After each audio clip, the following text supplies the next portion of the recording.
Hey, it's Friday. Let's change it up a little bit. Let's talk about batteries. Today I want to talk to you about these ones right here. These are about the most plentiful scooter batteries. These were from the 9-bot ES4, ES2 and ES4, right? And so there's a ton of these, like thousands, tens of thousands of these things. And you know, they're not that great. They have 2600 milliamp hour batteries. So they're either LGs or EV cells, and they have a little small, you know, 5.2 amp capable BMS in here, right? And they have a charge port and a discharge port, right? The thing is that because they are so plentiful, they are cheap. And because there's so many of them, then we were able to design some products to work with them. We have a bunch of them. And today I want to talk to you about one that we are using to sell in-house. But people have been asking if I could make the PCB that goes in here available, right, as an open source so that people can also build their stuff themselves. And yes, all my projects are open source. So today I'm going to share with you the file on how to do it. But first, let me show you what this thing does. Okay, this right here is the battery. But of course, like I said, it's only 5.2 amps capable, right? So with 5 amps at 36 volts, you can't do much. It's only like 200 watts. So a lot of the times to use this with like an e-bike or to use it for something else, you need more than that. So then what I started doing is I started pairing 4 of them. And, you know, we were making like little dongles, basically cables to connect all 4 of them. But then I said, well, why don't I just make a PCB so I can do 4? And this is the first version that I did. And this is exactly what this does. It combines the 4 outputs, the charging ports and the discharging ports into the one here. And then we just put an XT90 connector here and then shrink wrap the 4 of them. And that works. And that's been working for a long time. Now, of course, there's it took a while for me to figure out all the dimensions. First of all, I wanted to see all the packs that were blinking. You see how they blink there? And so I had to make the holes there, and I have to make it easy for my guys to build them. So the dimensions in here have to be right. The connectors have to be right so that you can just connect them and very quickly make this pack, right? And believe it or not, that was harder than most of the other little projects that I'm doing. Figuring this out took me a lot of tries, right? But I finally got it, and this was almost there. I had to make a couple more changes. So then we did version 2. And this is what we're currently selling on our website. And like I said, it's almost exactly the same. This was almost there, but I did change this connector to over here, right? I moved the connectors a little bit, you know, here and there to be able to make it easier to build. And then I finally put instructions in there because these batteries are a little bit finicky. You have to charge them a certain way to be able to wake them up when they go dormant or whatever. And so here are the instructions to charge them, you know, how to connect them, and then how to discharge them and discharge them and stuff. Once you figure all that stuff out, these are very, very useful batteries. Like this, now it's about 750 watt hours. You could use this for an e-bike. In bursts, it could do like 1,000 watts.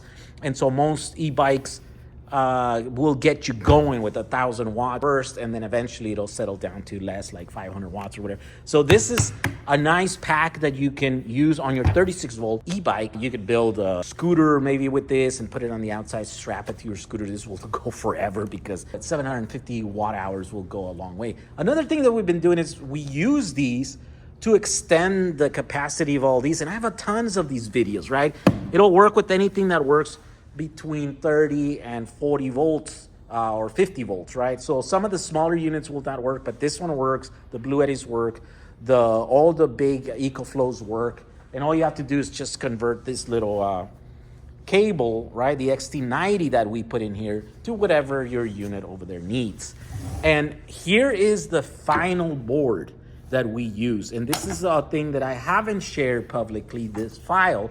So today we're gonna make this file available, right? And so of course, when you order this, it's just gonna have the board itself, and then you'll have to go get the connectors. It's only like 4 components, right? 1, 2, 3, 4, and then the board itself. And I'll give you the links for those so that you can go and get those, and then you can make your own. And then once you make them like this, man, you can just stack these side by side, and then you just connect these either in parallel or in series to make 72 volts, right? So if, let's say you want to run a 72 volt e-bike or something, you just use 2 of these.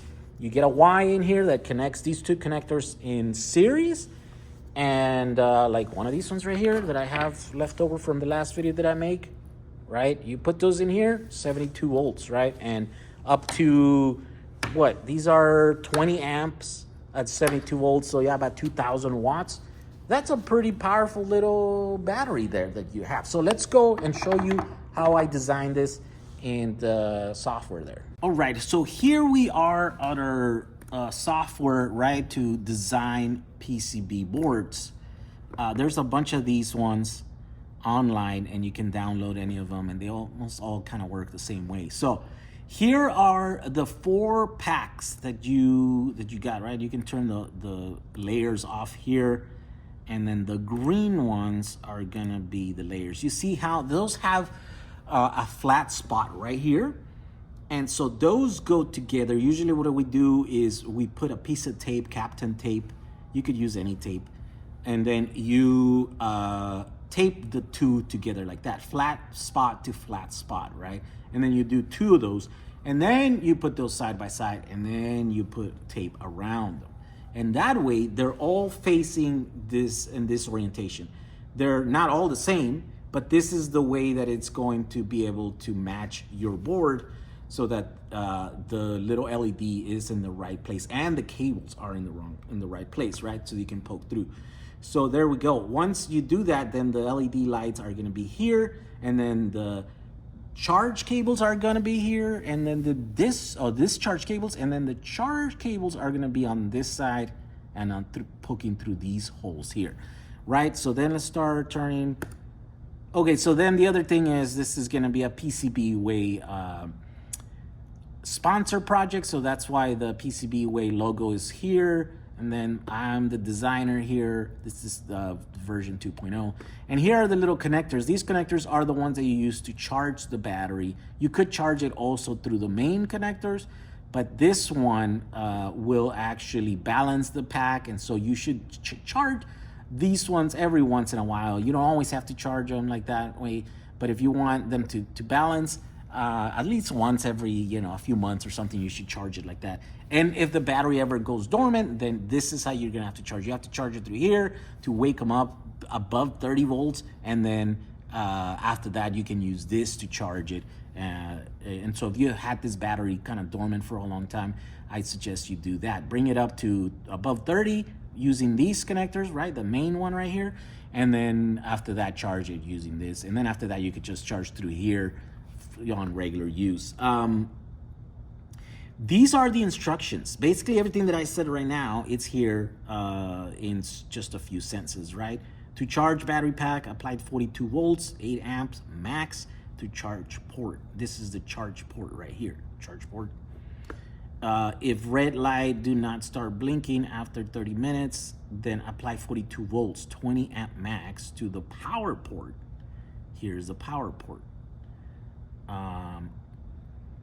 Then apply 42 volts, 8 amps max to charge the port again. So yeah, you basically just put it in here, charge it, and then you put it in here, and then once they wake up, then you can keep charging through here. You can charge through both of these, but the only difference is that these will balance, these will not.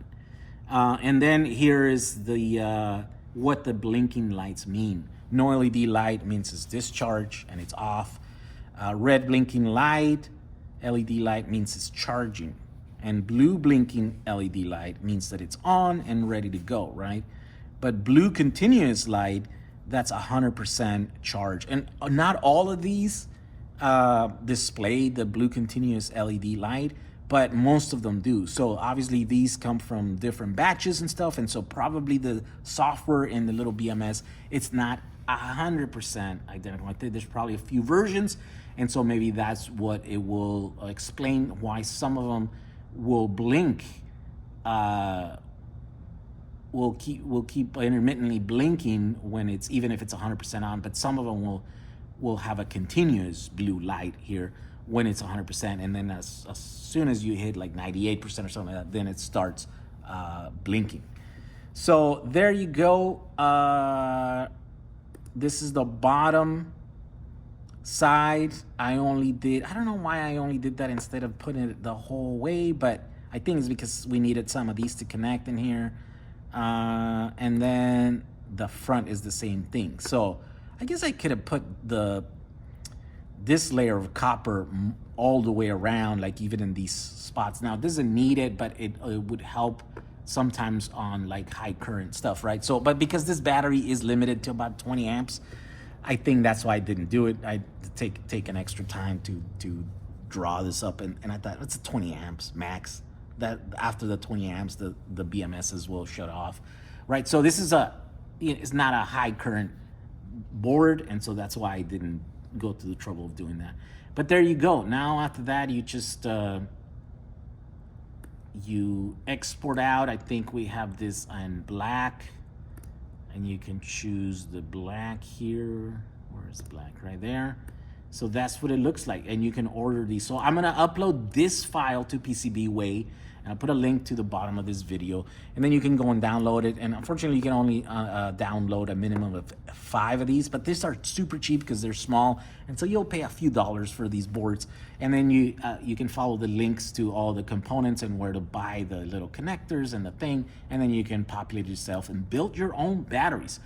Or you could just buy the batteries already milled on jag35.com. Right now we have a ton of these because we finally kind of automated the charging process and the testing process for these batteries, and so we're making a bunch of these because they were always sold out. These were, every time I would make a video about these and show people what to do with them, people would just buy more and at a faster rate that we could make them, and so then they were always sold out. But right now there's a bunch of them on the website for sale, and so if you want to just buy it made, but if you just want to make this because this is an open source project, then follow the link to the PCBWay project. Thank you, PCBWay, for sponsoring this project. We'll see you guys on the next video.